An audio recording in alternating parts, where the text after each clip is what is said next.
Hello friends, मैं अमित कौशल जुपकर study abroad consultant Chandigarh से। आज जो वीडियो बना रहा हूँ वो बना रहा हूँ उन सभी स्टूडेंट्स के लिए जिन्होंने ऑलमोस्ट 12th के एग्ज़ाम फिनिश कर दिए हैं।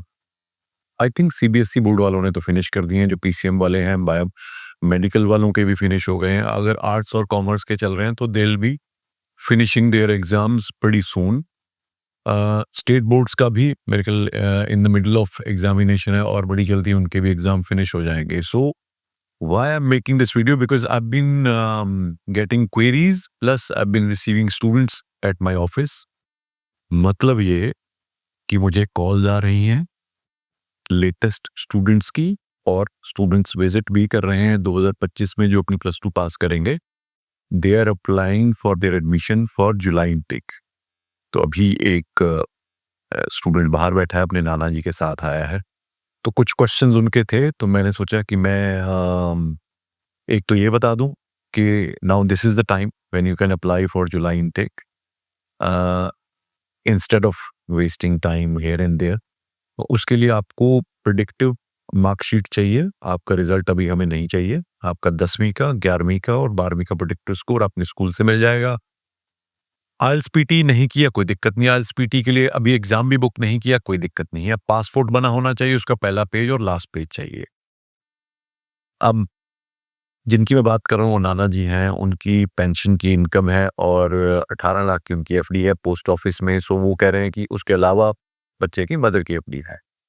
तो वो कह रहे हैं कि पोस्ट ऑफिस की हमारी एफडी है। मेरी सर आपको पता है सीनियर सिटीजन हूँ, मेरी उस पे इंटरेस्ट मेरा काफ़ी है। तो मैंने बोला कि पोस्ट ऑफिस की जो एफडी है वो as it is we can not present to the university और द हाई कमीशन, क्योंकि हाई कमीशन जो है वो कहता है कि हम पोस्ट ऑफिस और कोऑपरेटिव बैंक की जो बैंक स्टेटमेंट है या एफडी है उसको नहीं एक्सेप्ट करेंगे। बट यस, अगर आप पोस्ट ऑफिस की वो एफडी को ट्रांसफर अपने बैंक में कर लेते हैं, which is not a cooperative bank, जो नॉर्मल बैंक है, चाहे प्राइवेट चाहे सरकारी, तो दोनों की स्टेटमेंट लगा के हम जीटी में उसको क्लियर करवा देंगे। तो ये बहुत सारे लोगों के दिमाग में अभी, क्योंकि नए नए स्टूडेंट्स आएंगे, पेरेंट्स को भी अभी उतनी अवेयरनेस नहीं होगी। तो मेरा पर्पस ये था कि एक तो this is the right time when you secure your seat for July intake.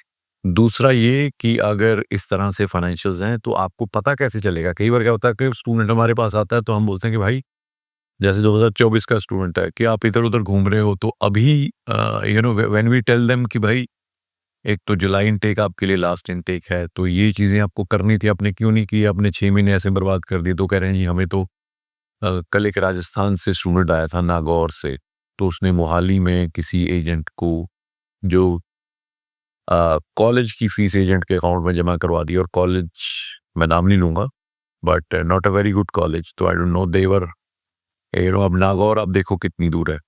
तो बेचारे आने जाने में वो कह रहे हैं हमारे इतने पैसे खर्च हो गए। Now the agent is not telling them, ना ही वो फाइल लगा रहा है, क्या कर रहा है आई डोंट नो। सो इस तरह की चीज़ों में फंसने की बजाय choose your right agent, do all the necessary things, जो चीज़ें ज़रूरी हैं करने के लिए वो करिए।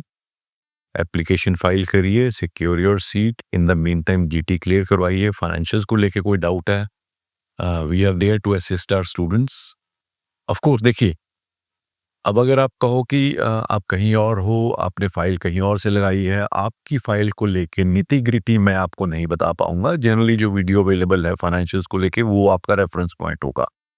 बट हाँ, अगर स्टूडेंट हमसे फाइल लगाता है तो yes, we are there to support and help the student on each and every step.